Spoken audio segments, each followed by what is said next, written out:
it to go live, and I'll let you know when I think it is. Okay. I'm also gonna type it in just so I think I see it. I'm gonna keep looking right there. Okay, it's telling me that this meeting is being live streamed, Julia. I got it. Thank you. Okay. By the way, I found a new trick to make my glasses not fall off. Do you know what it is? What is it? You can bend Oh, and whoop, my glasses don't fall off. oh, that's a smart idea. Huh. I wonder.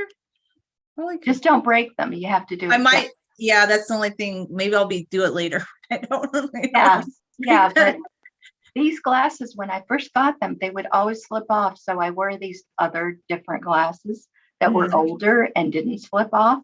But recently I broke the older glasses, and these are the newest ones I have. And I thought, what would I have done if I had gone back to the store where I got these? They always fix them for me, but I don't want strangers touching my glasses. Of course, yeah. So I figured out that this is probably what they did at the store all along. Yeah, I would see them heat it up and they would kind of bend it. And I tried that one time, I think. Well, I didn't want to do it with a blow dryer. I saw people do that, but I just kind of would do it with my hands, and it works, you know? Yeah, yeah. Well, I did not know that before, but I do now. So well, I haven't done it that way. I think your way is better because you're just doing it to where it makes it smaller to fit your head. The way I had seen it previously is where they did it from behind. But what you're explaining, I think, is better because it fits your head better. You know, like if you have a smaller head, which I kind of do. So I think that's better sense. Yeah. Good tip. But I know that you had a video on one of your channels in which you showed how to order your own eyeglasses. Oh, yes, I did. That was actually pretty cool because, well, originally I had done a video just on my own with Glasses USA, and then I got a couple of sponsorships. So, I mean, would you like to see the original one where I just found the first one, or are you more interested in like the more current? You know, you're the one who's going to be sharing it. So whichever one you think is more interesting to our viewers. Well, I kind of like, I'll show you. I kind of like the one with the sunglasses because I thought those like showed a variety of glasses. So I'll show you. Okay. All right. If you need me to authorize your sharing or whatever, just let me know. Yeah, I'm going to have to go to the laptop. I just realized I can't share on the big computer. I could share YouTube, Facebook. Never mind. Have you managed to tweet this yet? I was getting ready to do that. And then hold on, let me do that. Okay.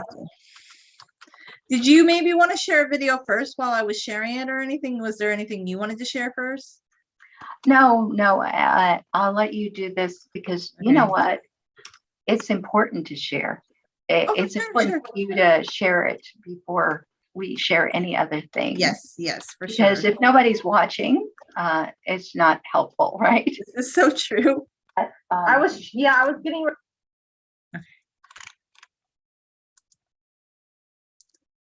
Yeah, I could try to tweet. Let me see if I can without messing things up completely.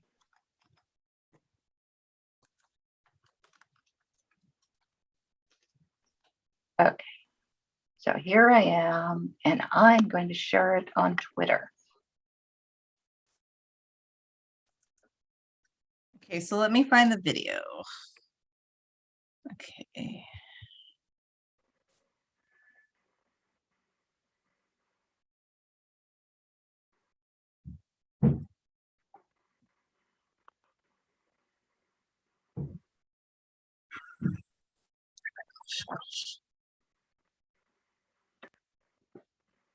And I'm also sharing it under advertising on Pinterest. Oh, what a great idea. I had never thought about that before. Yeah, because I think what we should talk about are the various sponsorships that we've had. Yes, good idea. Okay. So later on, when we talk about this video, we can talk about this in terms of if you are new to YouTube and possibly are not yet getting Google AdSense, there are some other ways that you could monetize your channel. So I found the video. Okay. I'll go back to no, this is a good place to start because it was just like intro music. Used to do a lot of intros, which I think I'm going to start doing more of again because those are kind of fun. Yeah, they are. So let me go to the right screen and see Facebook open for some reason. Go away. Okay, let me hit share screen. It's saying that I need to be authorized. Okay, let me see. Share screen. Where do I authorize you? Because it. I think down there on the share screen, should there be an option on your end? Oh, multiple participants. Okay. Okay. I checked the multiple participants. Okay, it should be working now. I think. Okay, now do you see it? I see that you're sharing, but not. Oh, now I see it. Okay. Yes. So I can try and play it. I don't know if we're going to hear the sound, but let's see if it works. Okay. So far, I don't hear it. I see it, but do not hear it. Can you hear it? I cannot hear it, but I can that's see. Too bad. Okay. Maybe it's just we're only going to be able to see the video. So here I'm opening the pair of glasses, essentially. And they're from Abby Glasses. This is one of the sponsorships I got. So I made a video about Glasses USA, which was the first company that I ordered glasses on from online. And I liked Glasses USA, but they are a little bit, they're not expensive. They're cheaper than if you buy glasses inside the store, but they're about almost $50 a pair. Whereas with Abby, even if you don't have a coupon and you're just a new buyer, I think it's like $20 a pair usually, or less. It can be less. They're very affordable and they're accurate. And that's what I really like, because a lot of people can't afford to spend, like, you know, they used to charge me almost like $500 if I went to LensCrafters for a pair of glasses, and they would break anyway. And I feel like this is a great option if you're trying to save money. Okay, so our viewers know what to do. If they do need new glasses, they should go to your channel and look up the My Abby Glasses haul from 2020. Is that correct? And is there an affiliate link there?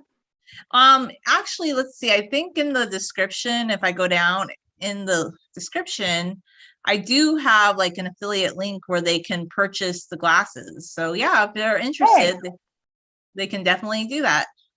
Well, I just might, because this is my good pair of glasses and my other pair broke. So I just might do that. I also on my blog too, like it's not, okay, that's not, I don't want, hold on. Let me see if I can get my blog to come up. Okay. I think I have an affiliate link that's a little bit easier to find through there. So I'm going to bring up my blog real quick. It's going to take a second. So on my blog, I have like this link to Firmio as well, which is another option for you guys. I did a Firmio video too. And so you could pick between Abby or Firmio, and they have similar. Firmio, I think, actually has more variety than Abby. Abby has some cute sunglasses, but I think Firmio has a better variety of just regular vision glasses. So between Abby and Firmio, you might find something that you're looking for. So yeah, if you're interested, I have both those. Very good. And later on, when I edit the description, I'll put in the links for that so people won't have so much trouble finding it. For sure. Yeah, definitely. But yeah, it's great. I think if you're new to YouTube, or if you're just somebody that's been doing YouTube for a while, there are small sponsorships. I'm actually a member of a website called Tomo Sun, and that's how I have got hooked up with some of the smaller sponsorships that I've done. And there are many opportunities. The reason I do fewer are because, okay, there is an opportunity if you're willing to purchase something on Amazon, they will compensate you, like they'll pay you back. but I personally don't want to do those. I just do the ones where they'll send me the product and I review it. But if you're willing to do more of them and you like to buy, like, let's say there's something on Amazon you wanted to buy anyway, and they happen to be offering that product, like sometimes it's a pillow or it's a dog toy, like a lot of dog toys. Like if you're looking to buy your dog a toy for Christmas anyway, Tomlinson has some affiliate like sponsorship deals. And that's how I got started with some of those. Okay, very good. Yeah. Yeah, I wonder if you can help me show one of my Oh, yeah, of course. Yeah, sure, definitely. So which one are we gonna go share?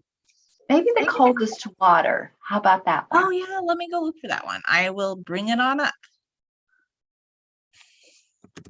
Now they contacted me, and I'm not sure what attracted them to my channel, but at the time I had chickens and ducks, and of course I also have both.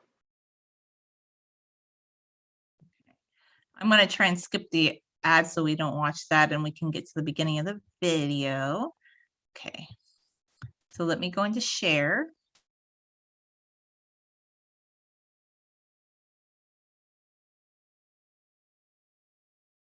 Okay, so now we can see it. Yeah. I liked it. This is fun. It's your unboxing. Yeah, that's my unboxing video when I first got it. I don't know if that unboxing stuff is really interesting to people or not. I had seen other people do that, but I'm not necessarily that great at opening boxes.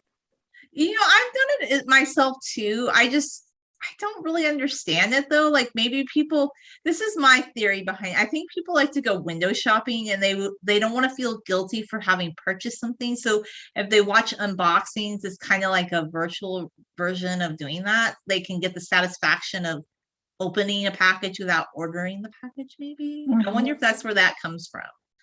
Yeah, that could be. Bo likes opening things.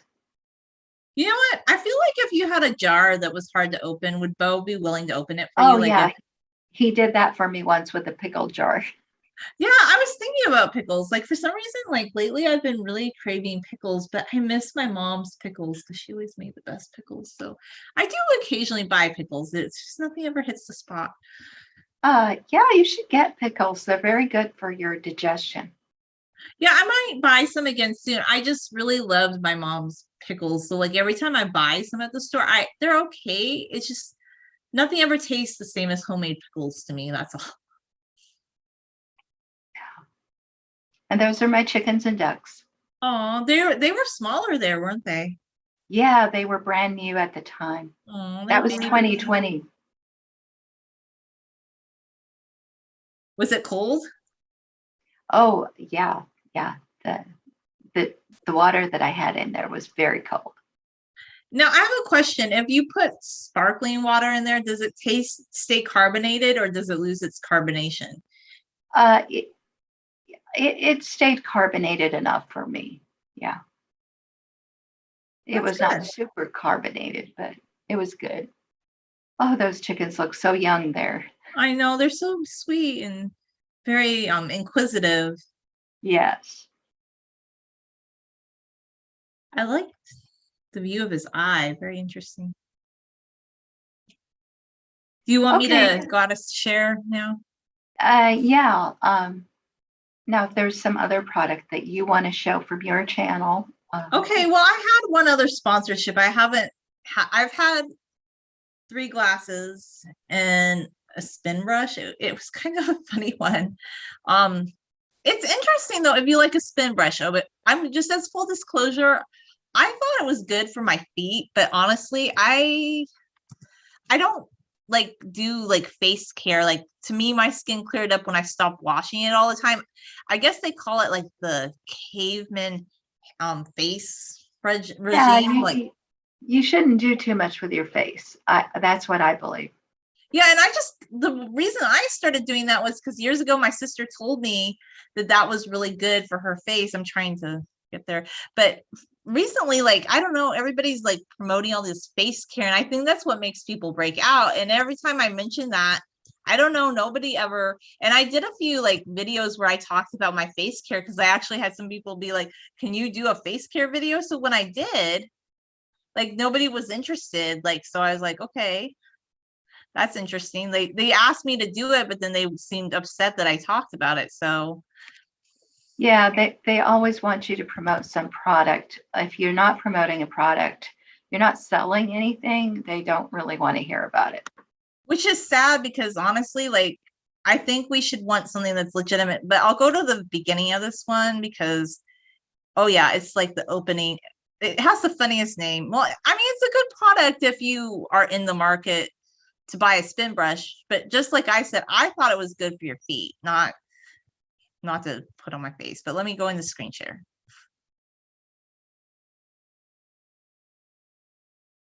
Okay.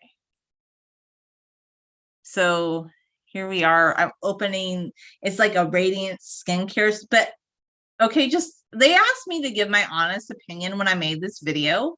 And my honest opinion was when I opened it, it felt way too rough, like as you touched it. And I couldn't imagine wanting to turn on the device and put it on your face. And I think that's actually a critique I have of all the spin brushes, to be honest, because they market these and I see them now everywhere with the whole skincare thing. It's something that was popular back in the 80s and it kind of went away and it seems to be back again. And I think that's actually going to promote acne, in my opinion, on your face because you're going to dry your face out and then your face is going to break out to try and compete. But the part that I did think was good was like I wouldn't really use it on my face, but I thought like I kind of have rough feet. So there was a funny part at the end where I just showed how I used it on my feet. I don't think that's what other, but yeah, that's not my feet. But anyway, I just said I used it on my feet. That was that's how I did it. So, and I think for your feet, yeah, it would work, but no, not on your face. So I think you could buy a product that some people might use one way and just use it another. That's all. Yeah. Yeah. So another sponsorship I had, but we don't have to share that because I think plenty of people have seen it, is the Grub Terra ones. Do you want me to share it or no? Well, I don't think we have to. I'll share a link down there. Okay. But anyway, the Grub Terra, you and I also spoke with the founder of that company. Yeah. It is so it's very good food for the chickens and the ducks. It's not, it's not just chicken feed. It's grubs. They come from fly larvae, and it's a product that is supposed to be good for the environment, and it uses up waste that otherwise things would go to waste. So, if you do happen to have chickens and ducks or reptiles or any other animal that might enjoy grubs, it's not really for humans, then I will put the link below and you can order that. Well, that would be really interesting. I think for people, for some reason lately, I've been recommended another channel called, what's her name? Appalachia something. And she has a farm and she's kind of doing some of the things you do, like with chickens and ducks. It kind of reminds me of your channel a little bit. Yeah.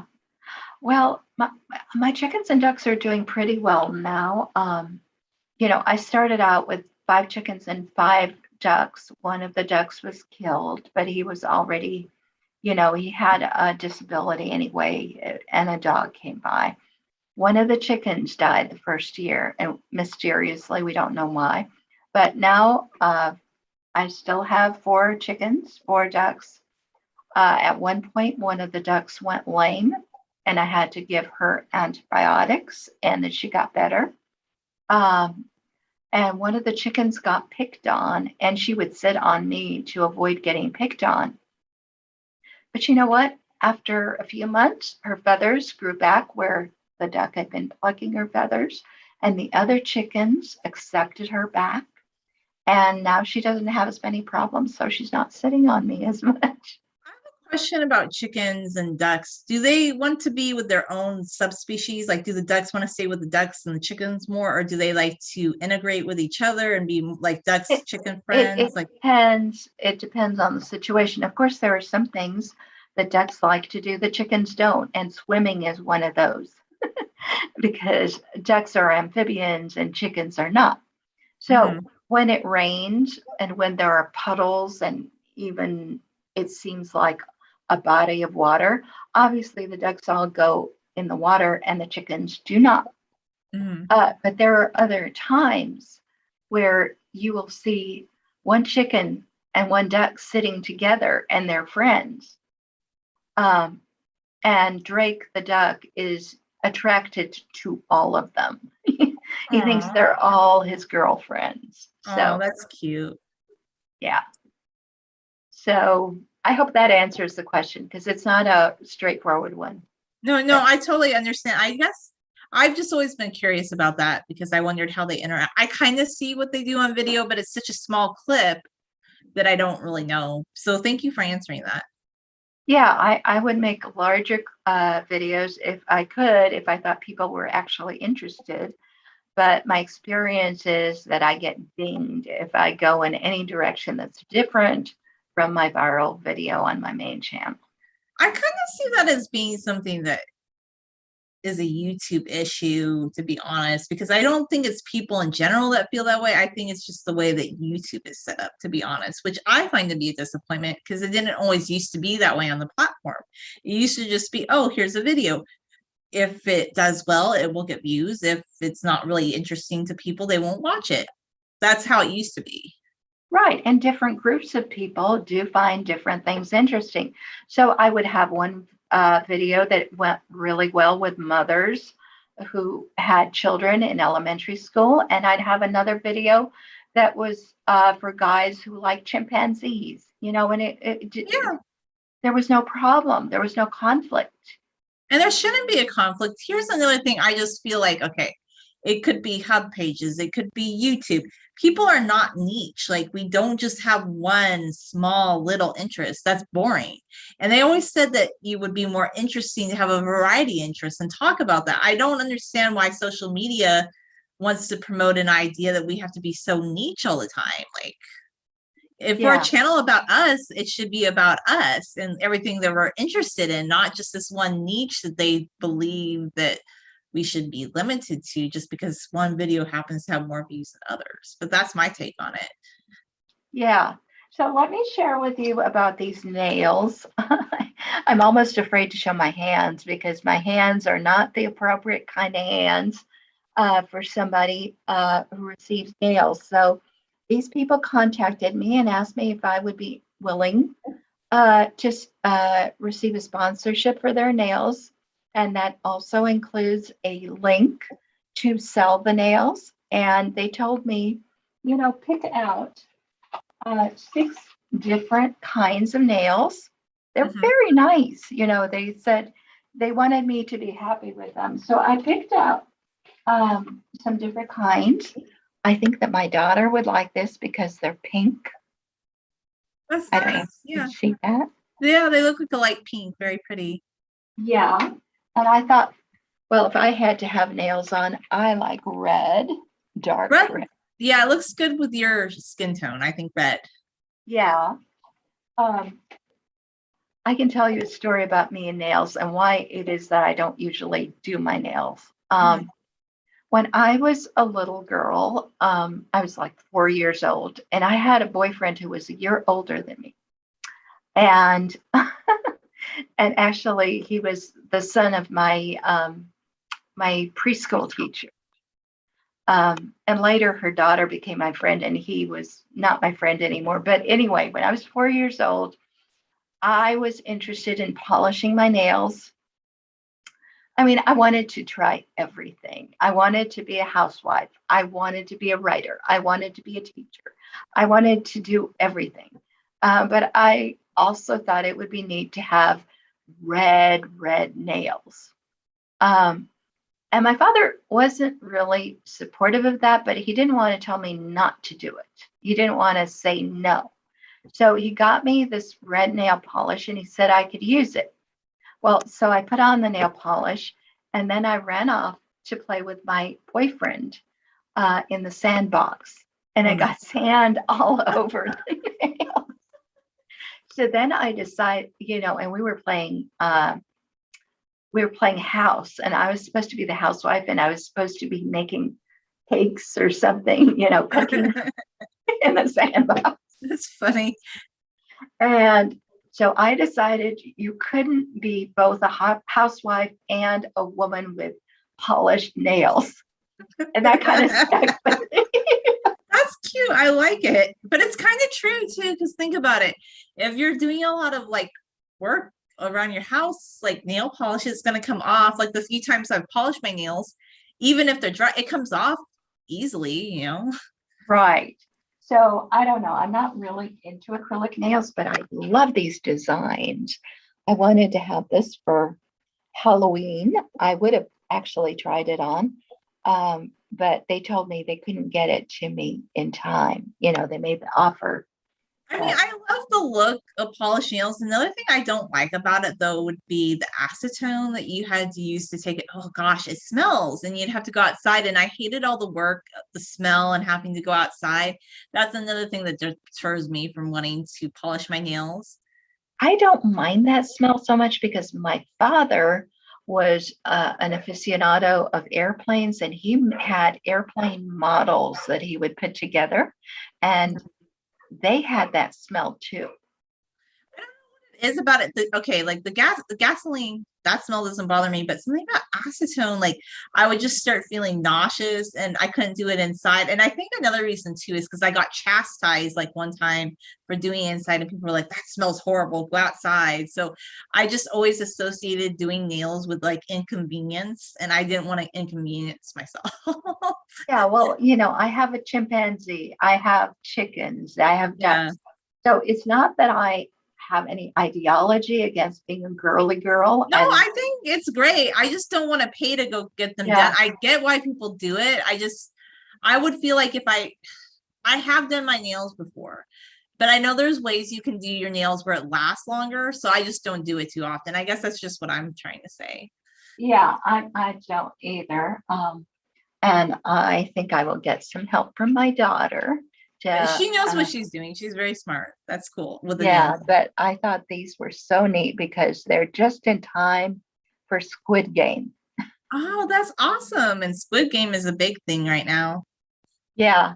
So I don't know. These are really nice. And there's even a green one, a green Ooh, set that has wow. plants on them for people who have a green thumb. Well, you could garden with your nails. That would be kind of cool. You're a fashionista gardener. Right. So I have not yet put together any kind of advertising for that, but I will because, that's what I said I would do. So I will. Um, but it's exciting. It's interesting. And my daughter's coming home for Thanksgiving. So we'll look into it then. How long do press-on nails last? I'm just curious. Do they last a few weeks or like a couple weeks or I guess it depends on who you are, but even with my daughter, I don't think they last that long. okay. I was just curious. Like I've just always been naturally curious. The only nail stuff I've done, like I'm very low maintenance. I think nails are pretty, don't get me wrong. The only thing I've done was paint my nails. Now, I do have a story about nails. My sister was actually going to the nail salon for a while and she was getting into like nails and she thought they looked really pretty and everything. But you have to be really careful when you go to nail salons because some are really good. I used to help this lady who went to one where they were very clean, but then my sister went to one where she got cut when she got her nails done and she started bleeding and she got worried. And she's like, oh my gosh. And they go, it'll be okay. So like they put like the cleaning, like the tools aside, and then okay, they took another client and they started using the tools and they didn't say anything. And my sister had to say something. She goes, oh wow. She goes, I don't want to go back after that to that salon. Like it's kind of scared her. So there are some very good nail salons, but just I've heard a few cases where people got cut or they weren't cleaning things properly. But there are good ones. There are good. I'm not saying they're all bad. I just have heard some horror stories as well. Yeah, I think especially now during the pandemic, if you can get these in the mail and do them yourself, Mhm. it's probably safer. Well, I actually think that company has a great idea because you can do them yourself. It's DIY, and during a pandemic, that's probably a safer option. Yeah, in fact, they have some instructions. Would you like me to read them? Yeah, please. Um, so first of all, it tells you what the ingredients are. The nails are ABS plastic, Okay. and then you're supposed to use acrylic adhesive Okay. and ethyl alcohol. Okay, and I Okay. use alcohol to, Yeah, the clean. yeah, right. So how to use. You file the nail and gently push the edges of the nails with a manicure stick to remove excess cutin. Then use a prep pad to remove moisture and oil from the surface of the nails. I think that's the alcohol that you use. And then you select the best fitting nail for each finger. Mm-hmm. And then you apply the right size adhesive nail tabs to the nail. Okay. And then you fit the nail piece and press for 15 seconds. And you're not supposed to have contact with water for 2 hours after finishing. Oh So boy. that's the hard part. That's kind of Okay. like, Maybe do them when you go to sleep or something. That's all I can think of. right? I'm sorry, in my world, I would spill something. I just know me. But I that's know just, that makes me think of those. What was the Gremlins or oh what? yes, the water, like after midnight, and the water gets on them, and then they're multiplying. Right. Well, anyway, I will trust my daughter to be able to instruct me and what the best uses of these nails are. But they are pretty. I mean, I really love them. That's what I wanted to say about nails. I have nothing against like beauty treatments or things like that. I just don't really do them a lot of them myself because I'm kind of low maintenance. That's all, you know. Yeah, I am too. So I'm not sure whether, oh, bless you. Oh no, I'm not sorry. sure Yeah. whether I was chosen because I had acrylic in the name of my channel. But it actually kind of works out well because it's a form of acrylic, you know, it might not be paint, but it's very acrylic related. So it's kind of cool. Yeah, yeah. So, okay, now that we've done our affiliate marketing for the day, are there some videos that you're really proud of and you think people might want to watch again from one of your channels? Yes, actually, I do have a video that's kind of getting more views. Like, well, one of them is the cross stitch one, but there's another one that I thought was, well, I'll show you. I guess I can show you the cross stitch one too. Okay. So on my non-hair channel, which, you know, I do love hair, but it was never like, oh, I set out to make a channel about hair. It's just that was what took off. But I had some other videos, like I used to do crafts. And I still do cooking, and I've started to do painting again. Actually, I have to thank you because I started getting a little bit more into painting recently because I was like, you know, acrylic painting, I'm starting to kind of see the point of it more than like I used to think oil, but I'll be honest with you, Aya, I kind of like how acrylic's easier to clean up and it's not a big mess. Like I kind of like Right. that. Yeah, I value that. So I think you're really onto something with acrylic painting, and that's what I really like about your channel was that you show a way that you could paint without having to make like a mess or worry about, like, you can do it quickly. You don't have to be like, oh my gosh, like, you know, I just like it. I think it's a wonderful, I really think it could be a great form of self-care. Like, let's say you're not into meditation or yoga, maybe painting's for you. Like, that's kind of what I really like about your channel. And that's one reason I think people should check it out. Right. And sometimes we have our streams when that I call Paint with Me, and people can just be working on their paintings and we can all kind of socialize together. Yeah, it's a great way to socialize. You know, rather than maybe going to one of those paint and sips, which might not be your thing, you could come along with us and we do like a similar thing, you know, on Aya's channel. But I'll show you the two videos I have that are actually kind of getting more views recently. Let's see. Go into share.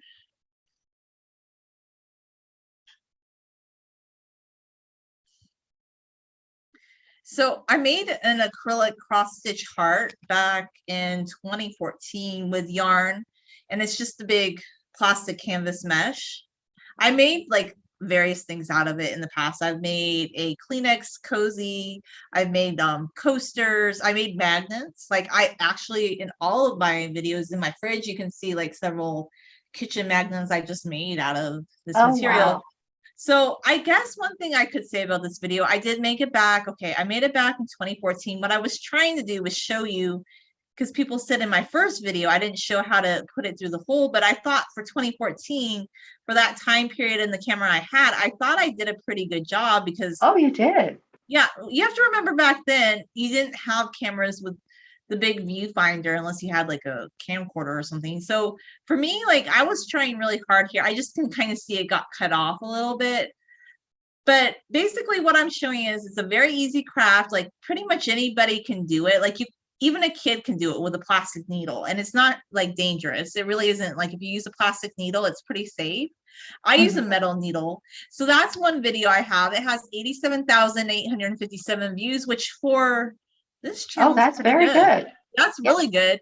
And then I have another video that I really think it's a cool craft, and you can use it pretty much for anything. It's tracing paper, and I show how I take a picture that I drew of my cat and I actually transferred it onto a canvas. So the whole idea is you trace the front and then you trace the back, and then you can go over it again and it will make a perfect it perfectly transfers whatever you're trying to transfer by hand. If you don't have a machine that can do it, you can definitely do it by hand. Why not? And I Sure. think it's a cool idea without having a light table. Like I know some people have a light table, but what if you don't, it just gives you another option. Mhm. Yeah. So I thought that was kind of cool. That's one video. And then I have one more. It's 27,000 now. It's just showing the grid method. This is a really old video from 2008. So I found this bookmark in a book, and I'm like, oh, I don't even think it's a real bookmark. I think it's something that somebody cut out of a book, but I like this puppy. And I just show how you could make a grid and then turn it into a drawing, by following. Mhm. So those are my top 3 most viewed videos on my channel at the moment. That's a very nice. I especially love the cross stitch one. Yeah, I think it turned out well, and I really do actually want to do more projects like that. It's a lot of execution and planning. And I don't think people realize, like, okay, you could have a lot of like small videos that you do. Like I think a lot of videographers have a lot of small videos, but I don't think they understand like some of the things we do take more time. Like with Project Bow, like you've been working on it for years, right? Yes, and the Project Bow DVD videos were things that I put together as DVDs to our contributors to show the progress that we were making. And then later, I put them up on YouTube. And at the time, there was a limit as to how long they could be, so I had to chop them down because, they were over an hour, the DVDs. Do you want me to share some of Project Bow? Is that what you would like to share next, or what would you like to share? Yeah, that would be fine. Yeah, if you could go to the Project Bow DVD. Let me go find that. I have a playlist. So there On are, your page, yes. yes. I'll go look for it. Let's see. Bow's birthday.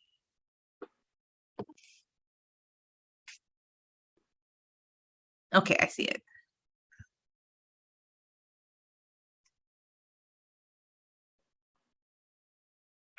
Let me go into screen share.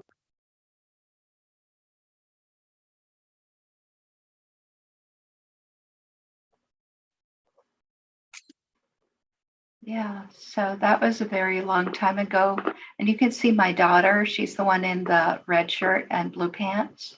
Oh, And she's using the phone. And uh, the girl with the darker hair beside her is Delight. She's the daughter of my friend June, and they're in preschool. And I was talking about how children learn to speak naturally. And but there are, human children are expected to do that naturally, but there are always some children who have difficulties and do need to have some help with that. And so then that takes us into the situation with chimpanzees and the question of whether chimpanzees have a theory of mind or not. And in a little while, it just transfers over, and you'll see Bo, and it starts talking about how Bo was cross-fostered along the sword and how he learned human language. And it's just a few minutes. It will go over to the picture of Bo. You might want to just put it forward a little bit. Let me do that. Just a little bit. There. Oh, So it's a baby. So, yeah, he's not a tiny baby at this point. You can see he's not helpless. No, he's like, I guess I always like anything. I know they call them toddlers and infants, but anything that's like around 2 to me just still seems like a baby. Yeah. And these are the names of some of the volunteers who worked with me. And they, at that time I had help. I wasn't just doing everything myself. They were helping with the camera, helping with the research, helping with the teaching for Bo. So there's a lot of cooperation going on there. And you can see that footage is from 2005. That's that's amazing. Yeah. And then it goes back and, I had an editor for all this. I did the editing on it. And so this is an earlier picture. This is from 2002 when Bo was a baby. He was just born, and Sword here is 2.5 years old. And this is the first time that Bo came home with us. And she was adjusting to that, And in fact, I have a book, and it's called When Sword Met Bo, and it's all about that. That's really cool. Did you want me to keep playing some of these videos, or maybe find a video about when Bo met Sword? What would you like to share next? Yeah, I think we can come out of that video. Okay. But maybe we could go to Amazon and look for the book. Okay, let me go ahead and go to Amazon, and I will find that.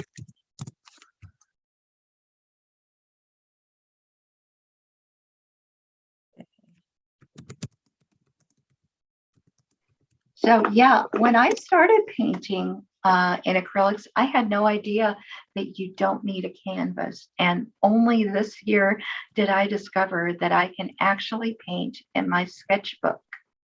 That's awesome. Yeah. So that was a big discovery for me. Let's see. I'm trying to find it, but now it's like telling me all these swords. Like I might have to go. Oh, now I found it. That's so strange. I should see it right away, but it was giving me pictures of swords. No, you have to look for my name. You can go to my author page. Yeah, I finally found it. It's just funny that when I typed it in right away, it was just showing me something else. That's it. I was just like, okay. Okay, that's definitely something else too. I'll have to show you that later. I saw something that was kind of funny. I'm like, that's not Yeah, if you just go to the Eyeglasses author page, then you can see all my books. Yeah, I was on your author page, but then something else popped up, but I'll tell you about it in a minute. Okay. I'll tell you later. Okay. Okay. It was just like, oh, okay, that's not what I thought it was.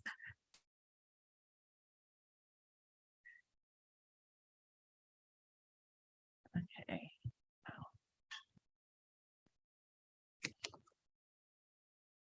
You see it? Yes, I do. So you can buy this book as a paperback, as an audio book, and it's read by Kelly Clear, or on Kindle. Yeah, see, that's several different options.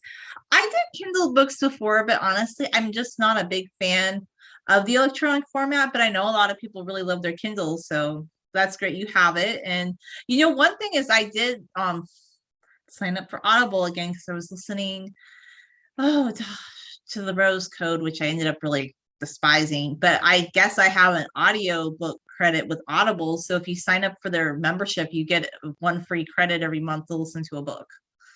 Oh, okay. So Very nice. if you do the free sponsorship for Audible, like people could listen to your book and see if they like it, and if they want to buy it, they could. I'm just saying that's a plug for you. Yeah. In fact, I have a number of audiobooks. King and the Snarkly People is also available on Audible. I can go to your page and I can show some of the other ones that you have. Okay, so yeah, here we go. Here's Ping. Yeah, so it's available on Kindle as a paperback, but there should be an Audible version too. Definitely, there's Audible here. There's paperback and there's Kindle. Yeah. So Kindle is apparently the least expensive. Yes, I it don't. is. I wonder why in this case they're telling you the audiobook is 608, but in the case of When Sword Met Bow, they just said 1 credit. What do you suppose the reason for that is? I have 1 credit on Audible, and I think that it was thinking I wanted to maybe purchase that one. I think Okay. that's so on my end. If I'm logged out, I don't think you're going to see that. I Okay. think what you're seeing is just on my front end when I'm logged into Amazon, because I had, like I said, I had purchased the Rose Code, which oh my gosh, the thing I did not like about that book was I get that there's only 1 reader, but she was trying to animate the role of like Prince Philip, and she was talking like a British man, and it just really turned me off. Oh yeah, yeah. I get freaked out when readers try to be too different from what they are. And when I was looking for somebody to read The Few Who Count, somebody started, it was a guy and he was trying to read the female roles with a falsetto. And I just did not like that at all. That's So not gonna work. Yeah. Yeah. So let me see if I can get over where it can show other. I want to try and scroll over so I can show some of the other books. Let's see. The screen is kind of limited on the laptop. It's being persnickety, so sorry if it cuts off the view a bit. Oh, here we go. I actually read that book. It was very interesting. I felt like that would be good for a YA audience. Like if you liked kind of dystopian, it kind of has a dystopian feel to it. It's very sci-fi. Like I kind of thought it was interesting. Yeah, you know what? I don't know what Jacqueline Lichtenberg would say about this, because obviously I was under the influence of Star Trek at the time, but I was also under the influence of Ayn Rand. Now, what I may or may not have already told you is there was a connection between Star Trek and Ayn Rand for me. Oh, really? Okay, I want to hear about this. This is interesting. So I was 13 when I became a Star Trek fan. Star Trek was already in syndication. And I really got into it. I got into Mr. Spock, the logic, all of that. And then I read Star Trek Lives, which is Jacqueline's book along with Joan Winston and Sandra Marshak. She had 2 co-authors. Sandra Marshak was an objectivist. She was a follower of Ayn Rand. Mm-hmm. And she mentioned Ayn Rand in different parts of the book about Star Trek. So I was very interested. I went to, and at that time I was a child. By the time that I read that, I think I was 15 going on 16.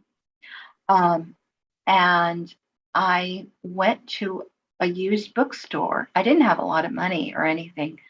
And I found a used copy paperback of Atlas Shrugged by Ayn Rand. And I decided to read it. And I read it and I got so excited by it, because a lot of the things that I already believed and felt very strongly, my values, were expressed so well there. It's not that I really learned anything new from her. It's that I found in her book what I needed. That's good. That's why we need different books by different authors. Like you found in Ayn Rand, and I like to hear about that. It's more interesting. I'm actually more interested to hear about Ayn Rand than Star Trek, but that's just my opinion. But it's very interesting. So at the time, I was influenced by both Star Trek and Ayn Rand, and I was 16, and I decided I was going to write a novel. Mhm. And I also started college that year. Wow, oh, you're busy. Yeah, yeah. So in one of the English classes, they give us an opportunity to write a short story. And that short story was Murky Water, and Mhm. it was the first chapter of The Few Who Count. Oh, okay, interesting. And and I think you can sort of see that there's Ayn Rand influence in there, and there's also Star Trek Yeah, influence. because it does have a sci-fi feel to it. It wasn't just like an Ayn Rand type of story, like influence, just because you have your own style for sure. But I Yeah, could feel something like it just had a like a sci-fi futuristic feeling to it. It didn't exactly feel like it was in the present, if that makes any sense. yeah, I know. And one of the criticisms was, why did I have to invent Esville, which is a make-believe Eastern town, when I could have said New York, Boston, Philadelphia, but But a lot of stories have a make-believe town. What's the big deal? It's no. I don't know. I mean, it's kind of funny because like the businesses in Chicago, Chicago's a real place. But then when they go, east of Chicago, there's a make-believe place. I think I wasn't sure that I knew any of the eastern cities well enough to describe them. So that's why. See, and what people also have to keep in mind is like I would say even well, Google really started to take off like in I used Google before 2005, but like the general public didn't start using it until maybe 2010 even. Like a lot of people couldn't go on Google and look up a town and be like, oh yeah, this is the town where I want to have my story set and like research it. You had to know these things or go to the library or have a book about the place or have been there. So like it Right. would. Well, I didn't. I knew that if I made up something about New York or Philadelphia or Boston that wasn't true, everybody would get on my case. That's what So I'm saying. Like, that's what I'm trying to say is like, it was much harder back then to create a story in a town where you might not be familiar than nowadays, where somebody could kind of fake that maybe to some extent, but they could make mistakes too, because I think that's one of the criticisms of Stephanie Meyer's book, actually, that she did look up like the setting and Washington where her book is set, but people were like, but that's not how things are really in Washington. Like, even though she kind of knew the area, people got mad at her and they called her out on certain things. right, yeah. So there were parts of it was that I made up stuff that I didn't know. I didn't know, so I made it up. Well, if it's a made up town, then nobody can say anything. It's a fictional place. They can't get upset, I don't think. Right, exactly. But I think you're right that it does have a science fiction feel to it, but I don't know what about it is that way because when I wrote it at the time, I couldn't imagine writing it any other way. You know what I'm saying? No, I know what you're saying. Well, to me, it just feels like it's in the future. It doesn't feel like it's something that's currently happening. It feels like something that's changing. But here's the weird thing. Back when I read it, I would say it felt like really in the future, but then like things have kind of changed. So it's starting to feel like things could be going more that way, but maybe it just was on my radar before. But it was definitely Uh, on your radar and like Anne Rand's radar, because I'll be honest with you, back in the day, I used to just be kind of like, oh, like this democratic way of thinking, like this centrist way of thinking, like that's the way everybody does things. Everybody should think that way. But then I started to be bothered by how exclusionary and how intolerant like the liberals, people who claim to be so like inclusionary, I started to be very bothered by things. So I started to see, there's a lot more truth in your book than what I saw at the time when I read it. Like I wasn't exposed to all. I hadn't those things hadn't been brought up on my radar. So I do thank people like you and Ayn Rand who point out those things. well, thank you, Julia. That really makes me feel good because that particular book is only available in Kindle. I don't have it on Audible. I don't have it in a paperback. Maybe I will someday, but Mhm. it was my first novel. No, and I mean, but I think there's a lot of truth to it. And I think there's a lot of things like Well, what about corporatism? I think you had a lot of good points about like how a corporation can take over a business and undermine the family, right? In the book. I mean, you make some. Yeah, that was actually something I wanted to tell Ayn Rand about, but she died before I got a chance to. So I'm not your typical fan that immediately writes off a fan letter the moment she becomes a fan. I was a fan, and I didn't feel that I had to reach out to Ayn Rand or that we would be best friends or anything. I was grateful for her books. Mhm. I was grateful for, the encouragement that I just got from knowing that somebody else thought what I thought. Um, the only time when and this was after law school, because I finished college in 3 years, so it's 16 to 19, and then 19 to 22. I was, by the time I was out of law school and passed the bar and all of that, and I was finishing the novel that I'd started when I was 16, finishing writing it. And by then I had taken a course in corporate law. And that's when I realized that Ayn Rand didn't know something that I thought it actually goes with her belief system. It's just she didn't know this because she wasn't a lawyer. Yeah, exactly. She wasn't a lawyer. And I was going to share that with her.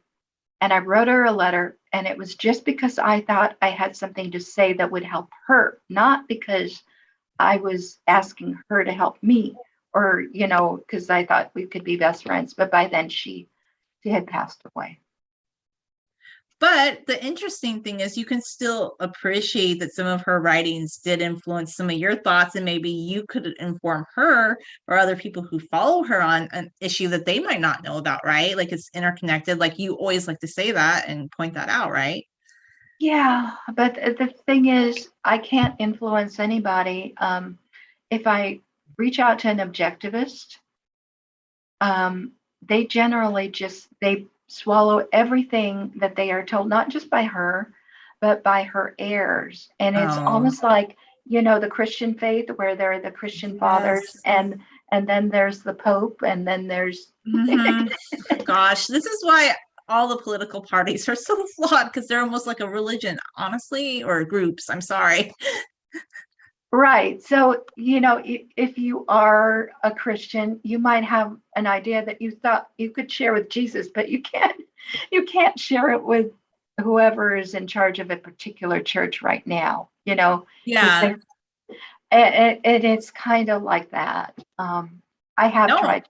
you have tried, and it's unfortunate. I guess, like to me, it just solidifies what I think that you kind of have to be independent in this world, no matter what your views are or where you fall on the spectrum. To me, well, people like me, like I feel like you can't really rely on a group of people. I hate to say it, that's my conclusion. Yeah, it's true. But I would like to reach out to other people. So, you know, and there are young people, much younger than me that are learning about Ayn Rand every day. And I've tried to reach out to them, even, somebody on Facebook that just shares his excitement. But the moment I say something that he thinks goes counter to the theory, boom, it's out. See, that's the problem though with all the like groups or political thoughts. And that's kind of why I'm glad that I was finally able to see like, oh, that's the problem like with liberals, well, the Democratic variety, because they're like, this is what you have to think. And if you think differently than us, you're wrong. And yeah, it's wrong. Like, I don't care if you're an Ayn Rand follower, Republican, Democrat, or even a libertarian. I was kind of disappointed to see that libertarians are doing the same thing. Yeah, I mean, I still am a libertarian. Again, Ayn Rand would say, no, no, no, no, you can't be a libertarian because they have some good beliefs and some bad beliefs. But I think she was a type of libertarian, even though she wouldn't admit it. Mhm. Um, and I am a type of libertarian, but that does not mean that I'm going to follow everything that the party says or For does. sure. No, I totally get you. I just feel like I feel more independent of any group.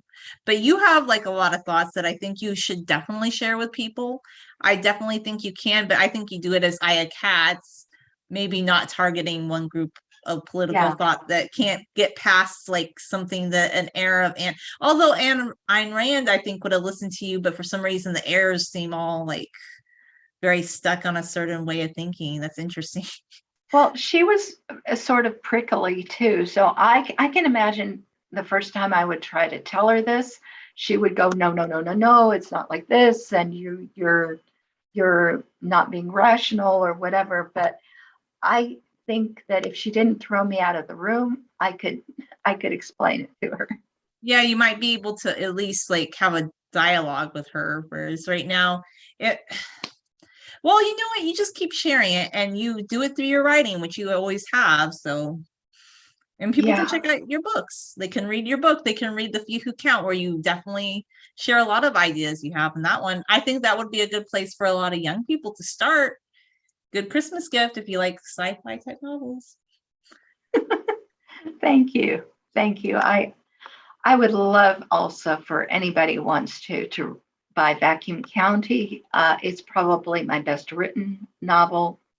It's pretty deep, but again, it's a little bit like if you like Korean shows, the Korean shows grow on you. You can't just watch the first episode and really know what kind of show it is. You have, at least if you're not familiar with those shows. Mm-hmm. So for instance, Crash Landing on You. The first episode wasn't that great, was it? No, it was just kind of strange, but I'll tell you what kind of drew me in the beginning was I knew where it was going, but I kind of snuck ahead and looked at things on YouTube, and that's how I knew. So I had to get through that first episode to know that. Okay, well, Vacuum County is kind of like that. If you read the first chapter, you will probably think it's very shallow. It's about this girl and she goes into this town and there's this bad sheriff, and you think, oh, this is kind of trashy, right? But it's not. No, it's different than what it is in the beginning. Yeah, you have to read a few chapters and it grows on you and you realize it's a lot deeper and it's not just a Mary Sue story, and it's about everything, politics and right and wrong and everything that's important in life. That's good. I think, well, it sounds, and it's on Audible, so people can listen to it when you're driving. Southern California. Right. So yeah, and that one is read by Kelly Clear. He has a great voice. Yeah. So yes. And another totally different kind of book is Ping and the Snarkly People. It's read by a different person. And if you want to know what it's like not to speak the language of the country that you're going to school in, it's a wonderful introduction to some ideas about language, about culture, and it's from a point of view of a small child, but a very intelligent small child. I always have a theory about Ping, and I think you kind of had addressed it before. Is there a possibility? I mean, I could be totally wrong. Is there a possibility that Ping's parents were like Chinese diplomats that were maybe spies? Am I totally wrong? I don't know that they were spies. They were, her dad was a Chinese scientist. Mm-hmm. Now, Chinese scientist obviously has to share any information that he gets from his science with the government. Yeah. So yeah, that's it's just a funny theory that I had. Like, it was a funny thought that popped in my head and it kind of just entertained me. I thought, ooh, like, who could Ping's parents really be? Right. Well, actually, if Disney made a movie about it, it would probably be like that. And I wouldn't mind. Yeah, the thing is, if you are a scientist in China, you have to share all of your information with the government. But then anything you do in China, in communist China, yeah, like You kind that. of have to. I mean, that's exactly why Lee Shun-sun ended up defecting, because I mean, he was just a dancer, but he wanted to keep dancing, and he was very talented, and he got these offers from the Houston Ballet, but China's very arbitrary. They're like, that's not fair. One person can't stay in the US if they're more talented than another. We need to rotate students, and you need to leave. But he didn't want to leave. Like, he wanted to stay. He goes, why can't I? So he defected, because basically the government was telling him he didn't have a choice in his own destiny. So he was like, in 1980, what am I going to do? I'm just going to defect. I can't like give up my entire like opportunity to advance my dancing career just because the only dance that you want me to do, like basically the only dance that they were allowed to do were different things that would glorify Mao Zedong. That was it. They were allowed to do communist dances, and that was it. So he defected because what could he do?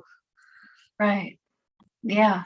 And I think even though China's changed a lot, the more it changes, the more it stays the same, beneath the Yeah. surface.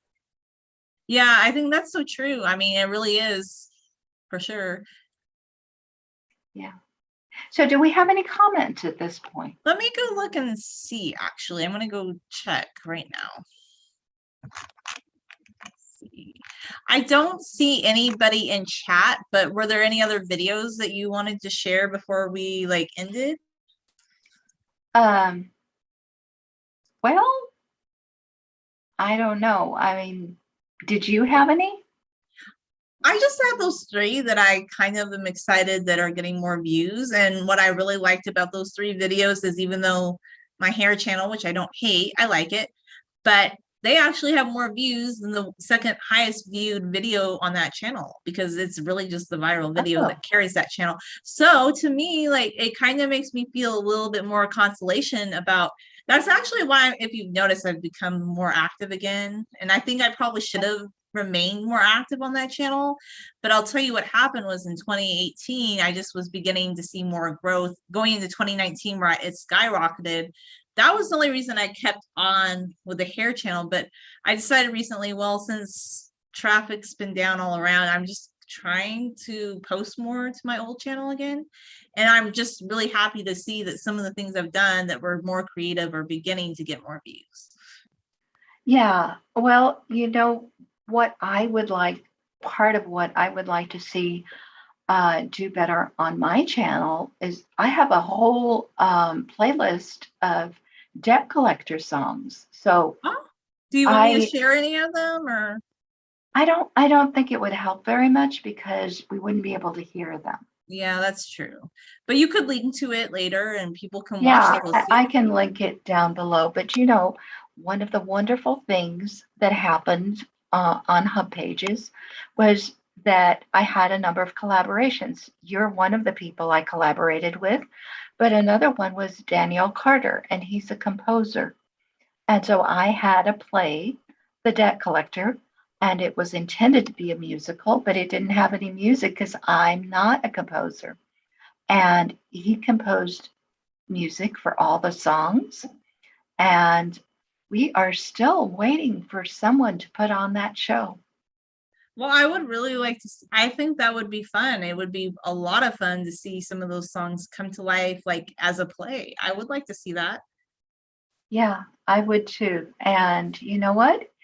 I don't care whether it's in the theater or as a video. Yeah, video, there you go. Or even as a radio play. That would be kind of fun. I hear radio plays are coming back because people are like, what is this? Like, I heard a lot of people recently didn't know that back in the day before television that you could listen to radio plays, and people are like, oh, this is a new thing. And I'm like, no, it's been around for a long time, and people are having a lot of excitement about it. Yeah. So I'm hoping that one way or another we'll get that in front of the public.